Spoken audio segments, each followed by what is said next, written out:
It's been barely a year and 8 months since President Tinubu was sworn in as the president of the most populous black nation. Yet, many Nigerians, including supporters of the APC, have said that they cannot account for positive growth and improvement. The cost of food has continued to triple. Transportation is on the rise as the Yuletide season exposed economic hardship for commuters and transporters. In contrast to the ruling APC assertion of an improved economy, Mr. Peter Gregory Obi, the presidential candidate of the Labour Party in Nigeria's 2023 election, stated during a press briefing last week that the country requires selfless leadership. Although the APC has admitted that the economic reforms embarked on by the administration of President Bola Tinubu have increased the economic hardship on Nigerians, they are positive that it will bring lasting hope to citizens. Now, just in case you're wondering how the cost of living is affecting basic food items and household items, you know, they both have risen from 50 to 100%. The naira has lost value. 100 naira is a new 20 naira, and 1,000 naira is a new 500 naira. Now, we're going to be joined to x-ray the current reforms and the effect on fellow Nigerians, for those who are calling for an end to the economic hardship.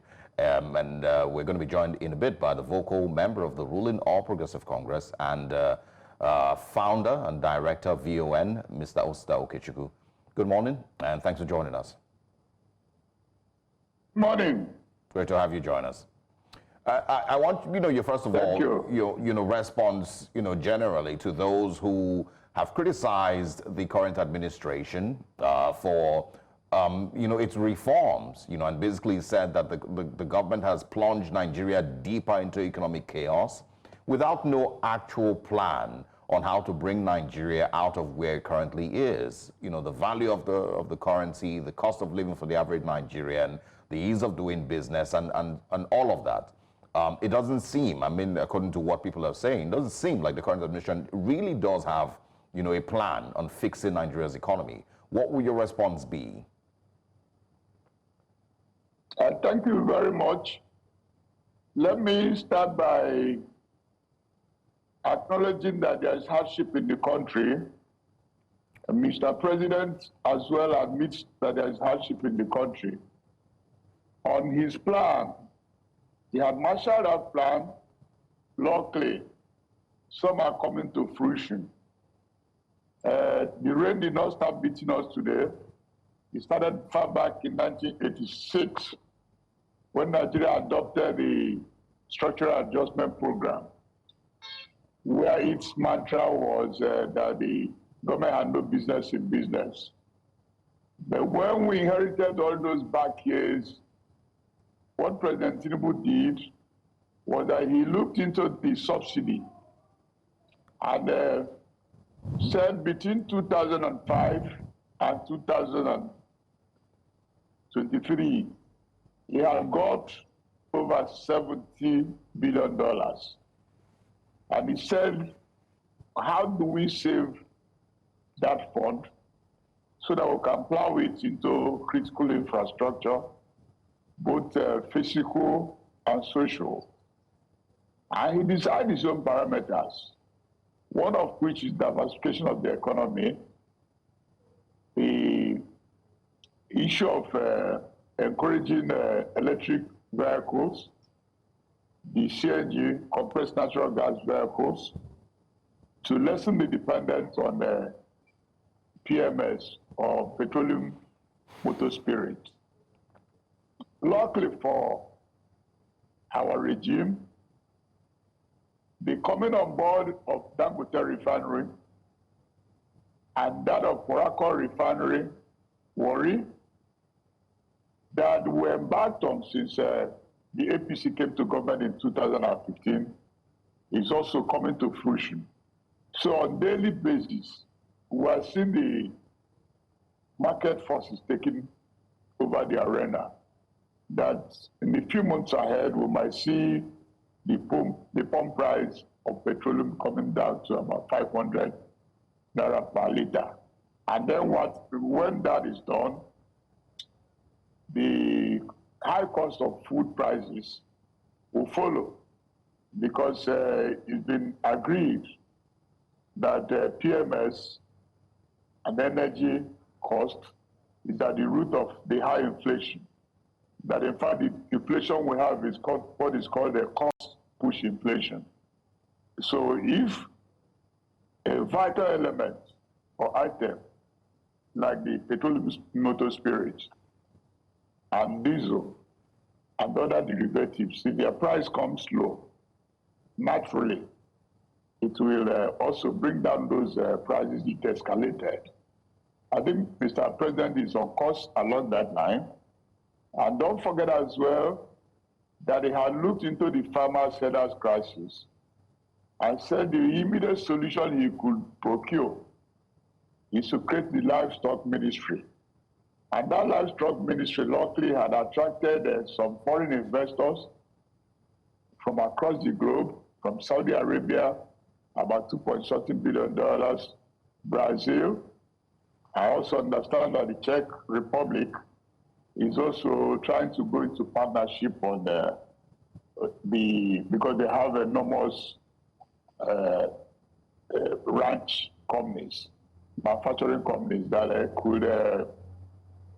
could install a ranch that could contain 10,000 cattle. Yep. And it means that when we have those ranches across the country, because about 70 states are those who donated land for that, then it means Mr. Okechukwu, I don't know that, you know, sorry to butt in. I'm not certain, I'm not sure if, you know, this Saudi plan, is like you're describing it, in that Saudi Arabia is coming to invest in ranching, and that's why we needed a Ministry of Livestock. If you remember, it was heavily criticized, that could have really been under the Ministry of Agriculture. We didn't need a Ministry of Livestock. And I don't know that this Saudi plan, like you've said, is the exact way that it is, like the way that you're promoting it. And also, we're talking about 500 naira per liter. What do we know is the current cost of production of petrol in Nigeria? I mean, how isn't it wishful thinking, expecting that the petrol price will drop to 500 naira per liter? We don't even know what the current cost of production is. What market forces are we talking about that are going to bring it down to 500 naira per liter? My brother, I thought that your humble question is what is the APC leadership led by President Bola Tinubu, GCFR? What are we doing to contain the hardship in the country? And I'm trying to lay it down by telling you that singling out the livestock ministry was to address the headers farmers crisis that have made some farmers to go out of their farms, and that it's going to contain the cattle that ravage crop farming. Not only that it's going to do so, that the advantages it has is that it's going to produce more meat, it's going to produce more milk, and you are challenging the details whether it could have been a Ministry of Agriculture. That is not the issue today. The issue is, what is the intent of President Bola Tinubu in establishing the livestock ministry? I think that should be what we concern ourselves with. And what is the outcome or likely outcome? That's what I'm saying. One of the things you talked about, the crash of the naira per dollar. And I'm saying that one of the solutions to contain the price of naira per dollar is also to contain food imports. Because immediately today, with the Dangote refinery and Warri and Porako coming on stream, there might be no need for importation of refined petroleum products that have consumed us over $17 billion. And you're saying these are not solutions. Unless you are being theoretical, I'm trying to let you know that we are concerned about the hardship in the country, and we're also affected. And I'm going further to tell you as well that the diversification of the economy will lead to more hands, more food on the table of Nigerians. We're not happy that some families in the country could not eat 3 square meals a day. Nobody's happy about that. So, but if you say the solutions we're advancing is because the livestock department is not expanded in the Ministry of Agriculture? I think that's another question. And remember as well that there have been clamor for restructuring of the country into regions. And President Bola Tinubu said, why don't he create, in tandem with the National Assembly,